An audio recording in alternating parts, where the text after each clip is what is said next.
Well, howdy folks, it's Matthew, your friendly neighborhood technician, and I'm back again making another part to the video series for replacing your timing components and water pump on your Ford 3.5 liter engine. This particular vehicle is a 2009 Ford Taurus with a 3.5 liter engine, and again we're replacing the water pump and the timing. If you've been working with me up until this point, we've done everything from removing the top half of the engine, and what I mean by top half of the engine is upper intake and valve covers and everything associated with that, the spark plugs, coils, all that stuff. Now, then from there, we moved to the front of the engine, and we removed the engine mount bracket. We opted to go ahead and leave the alternator and the AC compressor alone, but you do have to remove the power steering pump, and of course, if you've made it to this point, you've gotten beyond the power steering pump, which is like a major deal. The power steering pump is like a boss fight, basically, to get to the next step. So now that we've got intake removed, valve covers removed, power steering pump out of the way, engine mount out of the way, and all that other good stuff, it's time to start working on getting our harmonic balancer, which is right there. Getting our harmonic balancer off. Okay.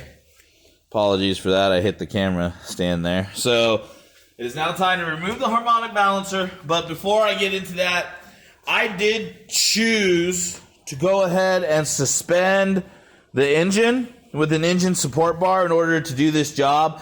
Now, there have been some moments where I have felt like that support bar has gotten in my way just a little bit. However, I opted to do that over jacking it up. And even though it's been a little bit of an annoyance, I'm glad I did, because having that engine suspended by that chain like that has allowed me to kind of move the engine back and forth and up and down very easily and get in there to work. So in the end, I think I'm glad that I chose to suspend it, because I can make some wiggle room working on it versus jacking it up. So the crankshaft bolt is going to be an 18 millimeter bolt, and I am opting to use air. I have that at my disposal here at the shop. You may not have that at your disposal, so you may have to get creative in how you're going to get this bolt off. And even with high torque and a lot of air and all that other good stuff, it may not come right out for you. So let's just see what's going to happen here. All right, so this one came right out. No issues, no worries. It's a pretty clean engine. So now I'm going to see if I can just pull, and I may not be able to. I'm going to see if I can just pull this harmonic balancer off.